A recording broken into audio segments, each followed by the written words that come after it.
streamed live on social media. I will now introduce the panel to you and explain to you how you will be able to ask questions later on. To my left, you can see Dr. Zita Shebeshwari, and to my right, Caitlin Eberly. Both are lead authors on the Interconnected Disaster Risks Report, and Zita is also the Deputy Director of our institute. I can now also show you what this year's report looks like, and that's actually my favorite part. So you can see it here, and it is called Turning Over a New Leaf. Please note that this press briefing is reserved for journalists. If you are not a member of the news media, you can of course ask us questions as well, but we will prioritize questions from journalists. And if you don't get to ask your questions, we would ask that you send them to us by email later on. If you are a journalist, we invite you to use the question and answer tool in the Zoom webinar. You can ask questions anytime, and we will answer them after the statements have been given. When you put in a question, we would ask you to please also add your name and the title of the outlet that you're representing. Please note that we also have a chat in this webinar, but we will use this for technical issues. So that if you can't hear or something, please use the chat. But for questions, please use the question and answer section. So I will now turn over to Kate to give us the opening statement. Thank you very much. Thanks. So a year and a half ago, we were here talking about risk tipping points and how our systems are being pushed to the brink of collapse. The last report served as a warning sign of where we are headed, but despite this and the warning signs of decades of research and scientific consensus, we are still headed towards catastrophe. This year, we wanted to understand why we are not changing course. Few people would argue for more waste in the environment, more destroyed ecosystems, or more inequality, but this is the trend that we are seeing. Climate change is increasing, and yet fossil fuel use is at record highs. Waste is accumulating, ecosystems are destroyed, and the wealth gap is increasing. Why? The science is clear on what needs to change. Stop using fossil fuels, respect and protect nature, use resources sustainably. So if we know what we need to do to change things, why aren't we doing it? Our research shows that many current efforts to change things remain superficial because they try to change things within the system without changing the system itself. Take recycling, for instance. It's a valuable pursuit, but it doesn't get to the core issue of why so much waste is produced in the first place. Donating to conservation efforts is great, but it doesn't address the fact that we separate ourselves from nature and confine it to specific areas where it's allowed to exist. We cannot expect real change unless we examine the reasons behind our actions and question why we're doing what we're doing. To use an analogy, if society was like a tree, climate change and pollution are the fruits of that tree, rotten and unpleasant. To get better fruits, you can't simply prune off the rotten ones. You have to understand why they're rotten and look deeper at what is causing them to be rotten in the first place. We have to get down to the root of the problem, which is certain assumptions and beliefs about how the world works, and understand how this tree with rotten roots produces rotten fruits. For this year's report, we developed a theory called the theory of deep change to help guide people on a path to understand what those rotten roots are and how we could imagine them being different. We did this deep dive for 5 topics, which were 5 general categories of solutions that we saw over and over again in our research that were necessary to address these risks and transform our future for the better. This deep dive guides readers on a path to understand the ways to rethink waste, realign with nature, reconsider responsibility, reimagine the future, and redefine value. If we take just one of these changes, for instance, rethink waste, the path starts by understanding what are the negative outcomes that we see in the world, in this case, accumulating waste in the environment.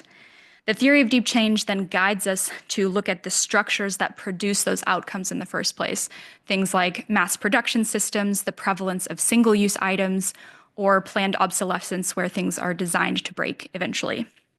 We then go deeper to the root of the problem and look at why these structures exist. This is things like the goal of our society being to produce and consume as much as possible, based on the assumptions that new is better than old or material consumption is necessary for happiness. The theory of deep change then encourages us to question those assumptions and ask ourselves if they really serve us well or if they can be exchanged for something that would serve us better. For the waste example, this would mean challenging the concept of waste itself. So instead of considering our resources as something disposable, instead we could consider them something valuable and meant to be put back into circulation. In this case, shifting our assumptions means changing the roots of that tree to grow something new and create a world where the concept of waste doesn't exist anymore. This is easy to dismiss as unachievable because the problems seem too big to fix or so deeply rooted in our societies that they seem impossible to overcome. But our report shows us that it is possible and already happening. Our societies were made by us, so human-made problems can be unmade, and we can work together towards a better future if we also work together to imagine what that better future could be. Thank you very much, Kate. I will now hand over to Zita to make her statement as well. Thank you. Thank you so much. So the theory of deep change helps us to understand which changes are the most effective and how this could be achieved. It focuses on changing the deeper assumptions and structures in society rather than just applying superficial fixes. To create deep change, we can apply so-called levers. There are two types of levers, inner and outer levers. Inner levers focus on shifting our deep assumptions and values. For our symbolic tree, this means improving the soil from which a healthy tree can grow. In the example of rethinking waste, an inner lever could be to adopt an ethic of care towards our objects and think of them as something precious and valuable. Outer levers, on the other side, involve structural changes that help to bring inner changes to scale, such as education, laws, or taxes. In the example of rethinking waste, this could mean to establish a right to repair, limit the production and consumption of plastic waste, or implement circular design strategies where things are made to be kept in use as long as possible. Deep change only happens when inner levers and outer levers work together. You may be hearing this and thinking, is it really possible to create such shifts? The answer is yes, absolutely, and we have done it many times before.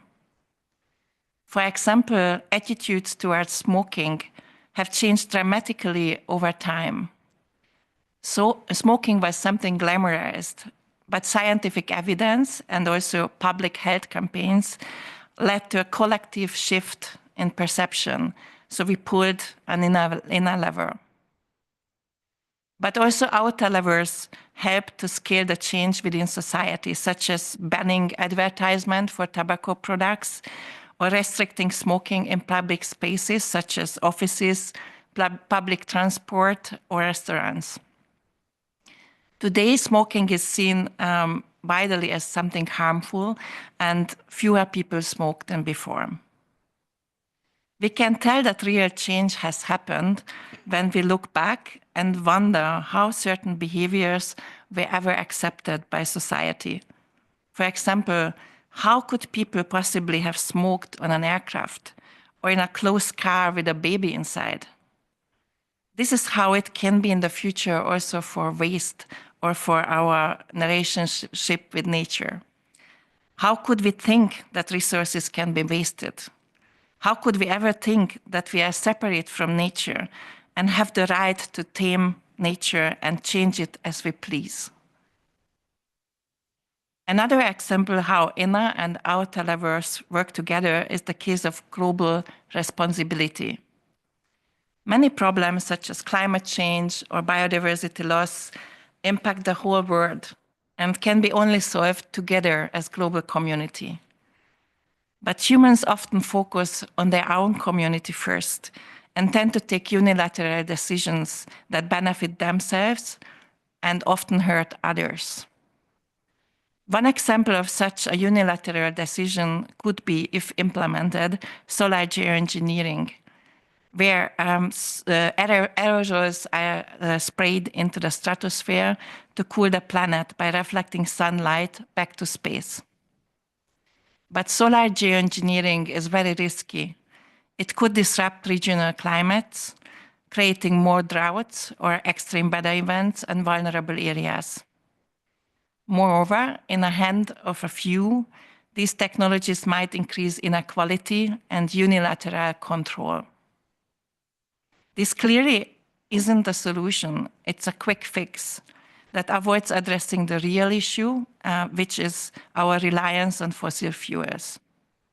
Instead, we need to phase out fossil fuels.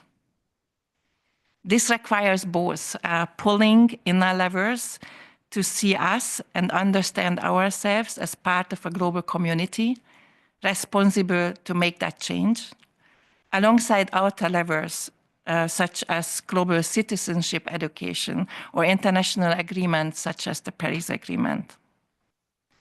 This too is something we have done before, for example, with the Montreal Protocol, which addressed ozone depletion through global cooperation and solidarity. The Montreal Protocol is legally binding, universally adopted, and it also provides financial support for developing countries to implement the protocol. Thanks to this effort, the ozone layer is on track to recover, and the Montreal Protocol is considered as a major success. Today, challenges may feel overwhelming. This phase in the change process can be referred to as delta of doom. This occurs when a major change is actually already underway, but there is resistance to it. For example, because people have concerns or there are very pronounced conflicts of interest, or because the change feels too difficult to make. We can observe the delta of doom at work in many processes right now. For example, governments are being elected that are less committed to climate targets than previous ones. But what the theory also says is that this is not a sign that change is not happening, but on the contrary, it's rather the sign that change is already underway. We are passing through the delta of doom before things start to improve again. In this phase, stories of successful change can help to give hope while we nurture that young tree we are growing from the healthy soil.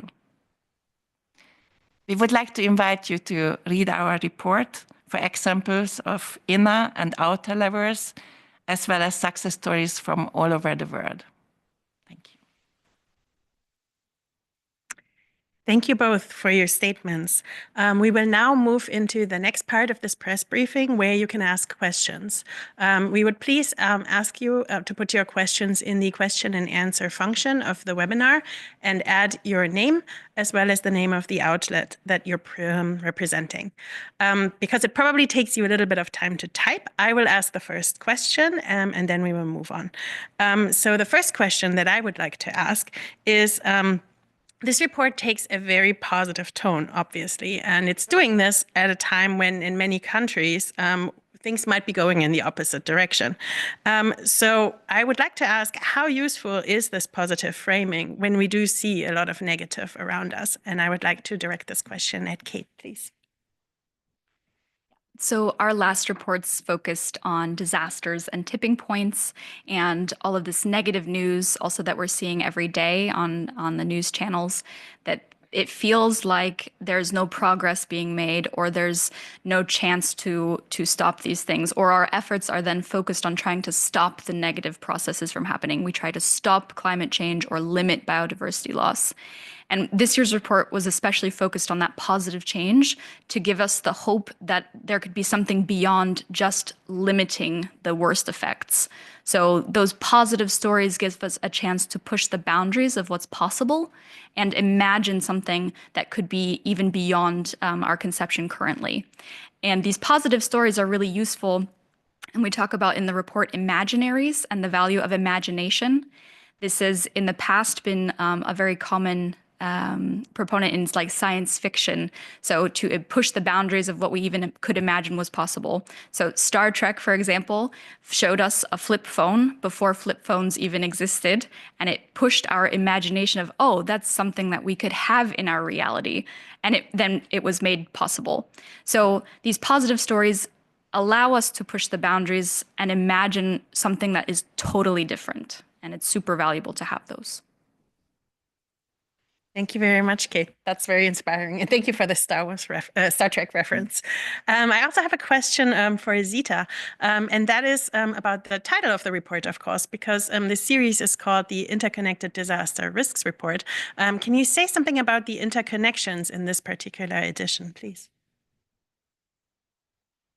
Thank you so much. So we see it in a way that no one could probably work at the same time on all 5 changes on her or his own.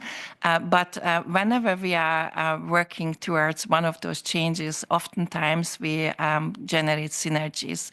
And here's where the interconnection lies. So, for example, if a society, a community is adopting a no-waste strategy, this would not only reduce resource need and resource use and waste, but also would help us not to pollute our environment and not to ship waste, for example, to other countries, to take responsibility for the resources we are using and take responsibility for the waste we are generating. So this is how the changes are interlinked, and this give also hope that whenever we are working towards one of those, we are actually generating synergies, which helps us to make the change happen. Thank you very much, Zita. I have a question here, and please keep them coming. Please do put them in the question and answer function still. A question that has come in is, you're talking about deep change, but many of the examples sound like normal things that we've heard before. What is making these changes deep in particular? And I think that sounds like a great question for Kate. So we give a lot of positive examples from around the world. One of those is the example of Kamikatsu in Japan. It's a town of around 1,400 people that has committed to becoming zero waste. And that is something that we see across the world, and it's becoming more common, which is a really good thing. And they have a recycling rate of 80%. And this seems very normal, but the deep change part comes from the recognition that those resources that they are recycling are valuable. So they sort their waste into something like 43 different categories, and nothing is sent away. So everything is sort of put back into circulation, and this commitment, someone had to decide that this was something that was valuable to pursue, and switch that inner lever to recognizing those resources as valuable. So this is how it becomes deep change. And then they also pulled this outer level to set up those structures and the waste management facility that is able to take all of those things in practice. So, thank you. There's some interest in the Montreal Protocol as well. So I'm reading the question. You mentioned the Montreal Protocol as a model for international cooperation, but there are many other international agreements that have been made in recent years. Their success generally seems to vary. What can we learn from the Montreal Agreement? Why did this one work while maybe others are not as successful? Great question. Thank you. So the success criteria for the Montreal Protocol were that it was universally adopted. So all member states joined the protocol, that it was legally binding, so not voluntary, and that it came with financial resources to support the implementation also in developing countries. So to take a look probably on one of the current negotiation, what is happening with the plastic treaty, which relates very closely to our case about rethinking waste. So In the case of the plastic treaty, the negotiations are currently about how ambitious the goal should be, where some countries would like to limit the production of plastic, and others would rather focus on recycling. And what this report teaches us that we actually cannot recycle ourselves from the plastic crisis unless we are also limiting production. We were not able to improve the situation and the waste production to the extent needed. So building up ambition is really important. And the next negotiation round for the plastic treaty will be early August this year in Geneva. So the report help us to reflect and to encourage a more ambitious stake. Thank you very much, Zita. We now have a very long question coming, and I'm going to read it. This is coming from Elisabetta Corra of Tracking Extinction, and it has a reference to German politics, in case you're wondering. She is asking, the first trigger of change seems to be the social body as a force for change. But we know that societal structures are going under a rapid disintegration due to the same forces that created the problems: individualism, consumerism, and now the consequences of social media spread. How can a change regime happen without an efficient and conscious civil society? And then the example that she gives from Germany is the Ampel experience. So that's the last German government coalition that did not put the green agenda as much front and center in their policies. So maybe it's a two-part question, actually. I think there's a more general question here, and then there's a German edition there. Kate, would you like to take this question? Sure. I can talk about the more general individualism and consumerism, because this is exactly what we're referencing in our report. So the theory of deep change is meant to be a way to guide people to understand what those root causes are. And individualism and consumerism are two of those very prominent root causes that we found in our analysis of these disasters. So the way to get people to make that kind of change is first by really recognizing those as root causes of the risks that we are seeing. And this can only happen if people try to become more conscious of those things and work to try to imagine what could be different, which is exactly what the theory of deep change does. It asks us to question if individualism is really something that is serving us well, or if it's not, which we can show very clearly in a lot of cases that this consumerism is something that we talked about already with the waste case, and it's also for the value case, the reimagined value case, where we need to understand that consumerism is causing certain risks like inequalities, like waste, like the destruction of nature, and it's not serving us well anymore.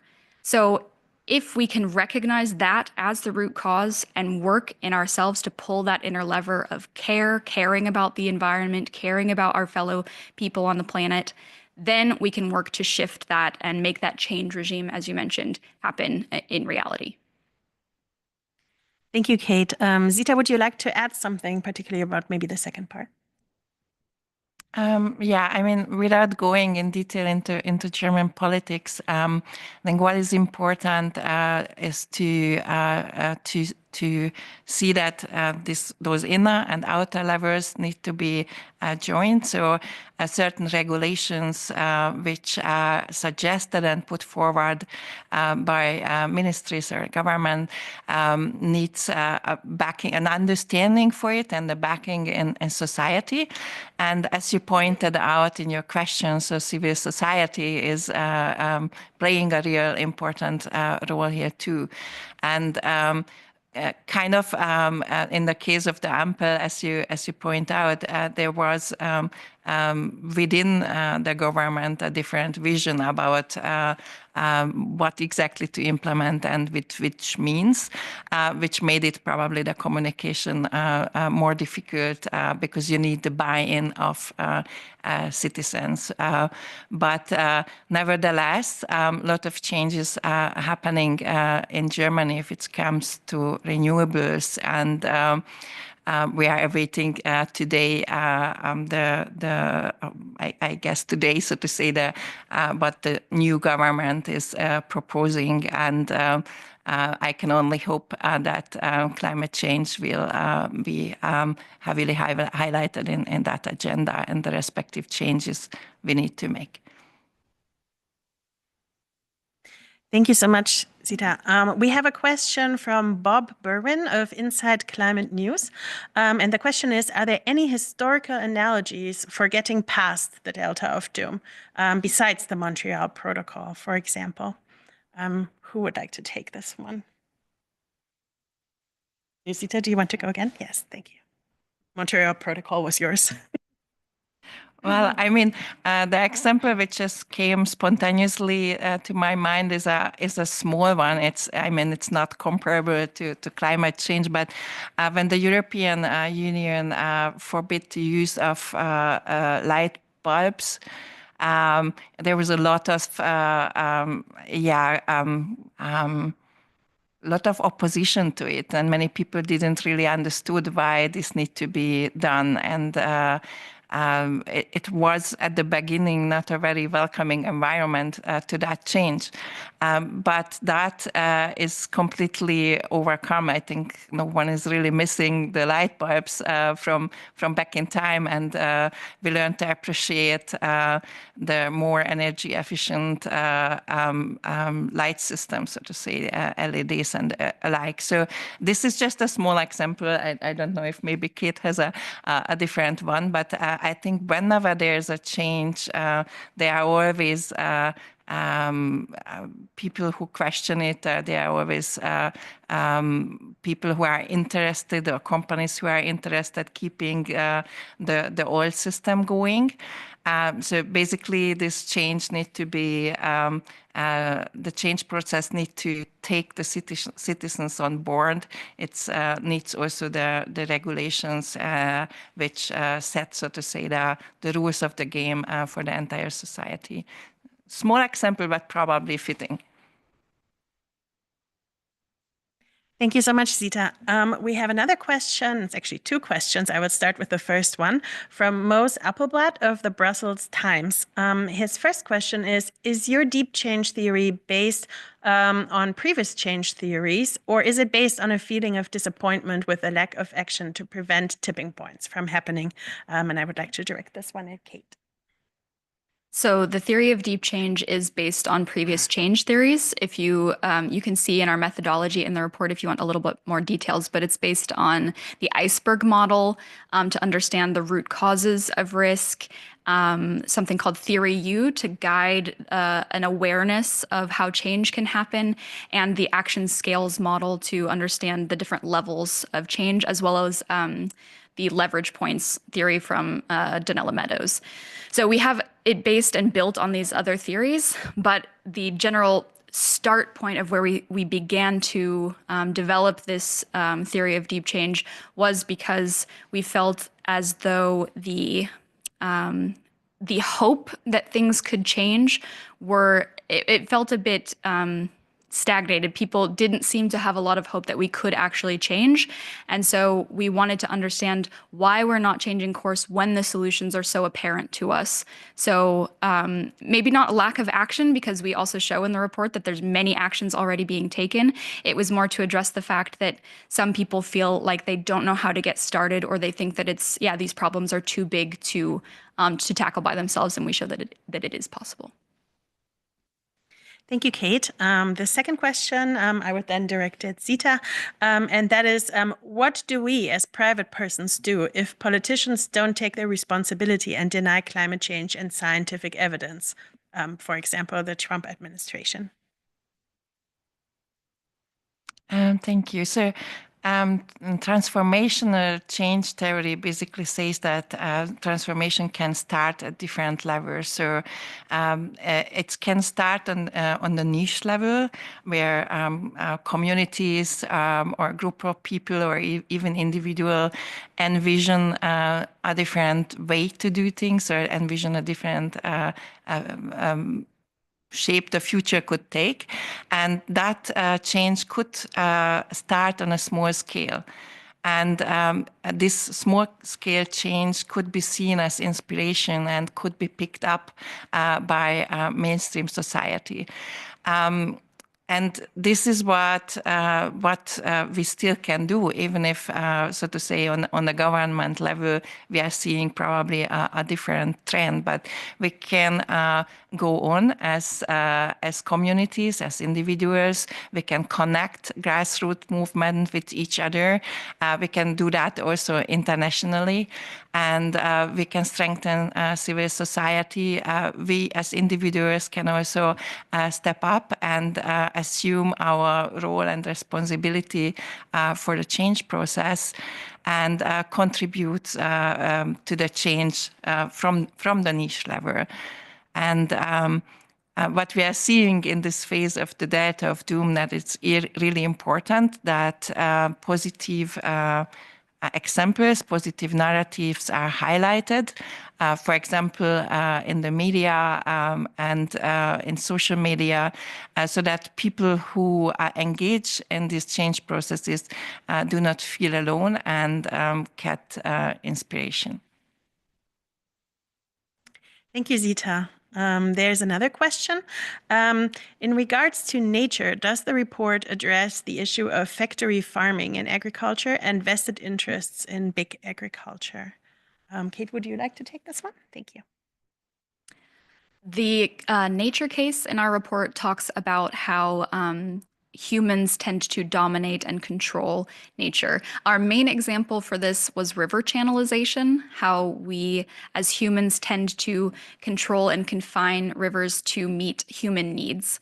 However, this is also done for agricultural purposes for the most part. So that's one way that it's referencing this, but it's also in terms of monocultures and monoculture farming as a way that humans design nature to meet our needs. So this is part of the current reality, and recognizing that this kind of behavior, this domination over nature, causes certain problems. So in the case of monocultures, this decreases biodiversity. It increases the risk that plants are susceptible to diseases when you have a monoculture. It increases the use of pesticides. It decreases soil fertility. So we can see all of these risks happening because of these, as you said, big agricultural endeavors end up causing a bunch of risks. And by following the theory of deep change, we can see that we can shift our mindset to, rather than dominating and controlling and designing nature for human purposes, it is much more advantageous and less risky if we try to work with those natural processes and have a biodiverse agricultural field, maybe with pollinator islands or something like this, that can actually still meet human needs, but in the context of a wider ecosystem. Thank you, Kate. I see there's another question coming in through social media in this case. And this is about also about all the crises we're seeing. And the question is, are the crises that we face today, are they irreversible at this point? Or can they even still become undone? And does the theory of deep change offer a path out of them? Who would like to take this? Would you still like to take it? Would you like to take another one? Good. Thank you. So in short, yes, the crises that we face today are irreversible, because we can see that all of the risks that we talk about are based on human-made assumptions and human-made problems. So if these problems are created by the way that we've designed our societies and our structures, they can absolutely be also unmade by ourselves as well. So the theory of deep change offers us a path to understanding what those things that need to change actually are in our assumptions about how the world works and those structures that we have built, and asks us to question what those things are, and we can absolutely undo them and change them for something better. Thank you. Zita, would you like to add something? Yeah, just a notion, because of course some of the damage which happened, such as species which went extinct, this is something we can't change. And also the changes we are seeing in the climate and some of the impacts the changing climate is doing remains irreversible too. So what we can change as our assumptions and the structures, and how this will play out in the future. So those structures are made by a society, made by people, and can be absolutely changed. But some of the harm we have already done cannot be reversed. Thank you, Zita. I see there's another question about the individuals. And this question is, how can this report connect to everyday citizens across the globe? So it's a very broad question. Zita, would you like to take this one as well? Yes, it's probably a little similar to one of the questions we already have. So basically, we are showing with the theory of deep change that change can happen on different levels. And some of these is very doable also on the individual level. So whenever we as citizens decide to look at waste in a different way and to decide to change our behavior, how much clothes do we buy, how much waste are we generating through our consumption, and that can be done also by individuals. So it actually empowers people to make those changes themselves and to contribute to changes in society via connecting with each other, via education, via participating in civil society movements, and also voting. Thank you so much, Zita. We are about to approach the end of this press briefing. We were looking to have it for about 45 minutes. So if you still have more questions, please continue to keep them coming. There is another question that came in also via social media. When you hear theory, and it's called the theory of deep change, you think of something philosophical or more abstract. How can we practically apply the theory of deep change? Can I give this one to you, Kate? Thank you. So the theory of deep change is meant to be a thought process and a thought exercise, but practically applying this means applying those levers, inner and outer levers, like Zita was mentioning in her introduction. So, for example, one of the inner levers is having an inner lever of care and caring about our objects, for instance, and our resources. This means caring about what happens to them after the fact, or caring about how they are used and how they are treated. So if we take something like our cell phone, that we care about that object, we are attached to it, it is in our lives all the time. And caring about that object can then translate into an outer lever of maintenance, that we care to take care of it by repairing it when it's broken or putting a case on it to protect it. So it can actually be practically applied if you just think about how it can apply to different objects. Another example would be composting. So the food that we eat every day takes nutrients out of the soil, and then we eat it, but then we have food waste.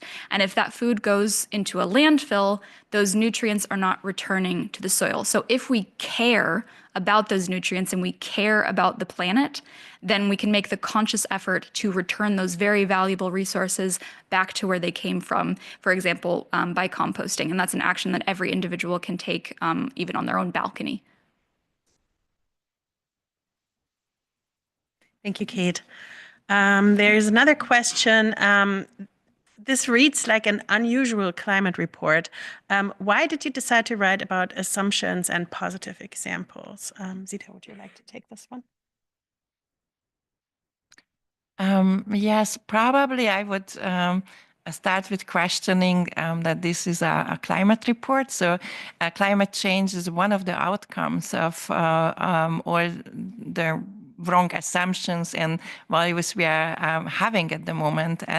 But the report is much more than a climate report. It reflects our choices, our deep assumptions, which then causes all these ripple effects in biodiversity, in pollution, and also climate change. So we do see that these issues are interconnected, and we really would like to see this examined and addressed together.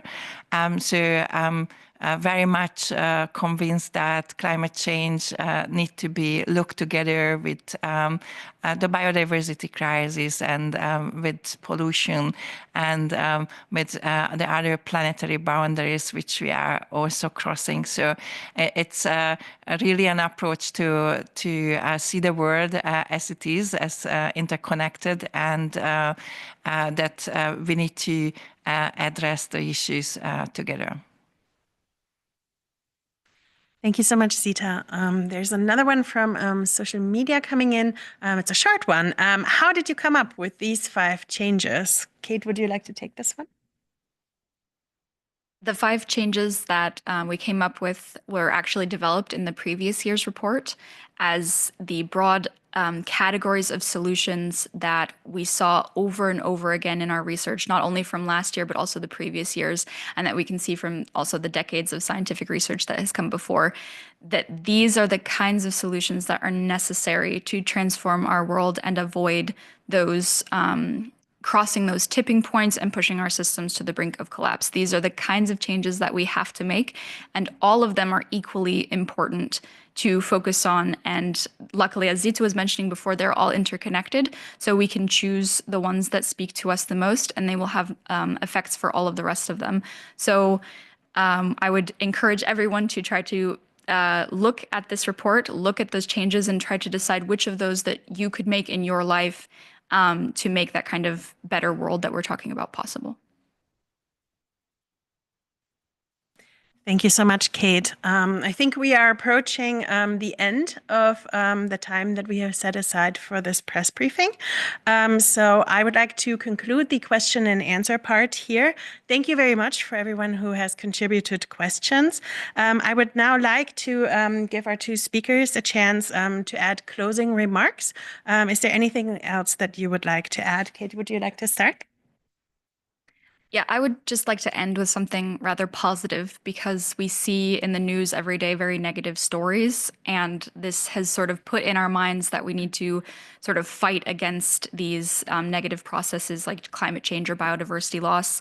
And I hope that this report shows that we don't have to just settle for stopping the worst impacts, but we can rather work together to imagine something better and imagine what that something better could be together, and aim for it and actually make it a reality. So positive change is already happening, and it is pushing us in the right direction, and we just have to follow through. Thank you. Thanks so much, Kate. Zita, would you like to add something? Yes, thank you. So because of the interconnectivities we are seeing, it was really important to us to come together as a very interdisciplinary writing team.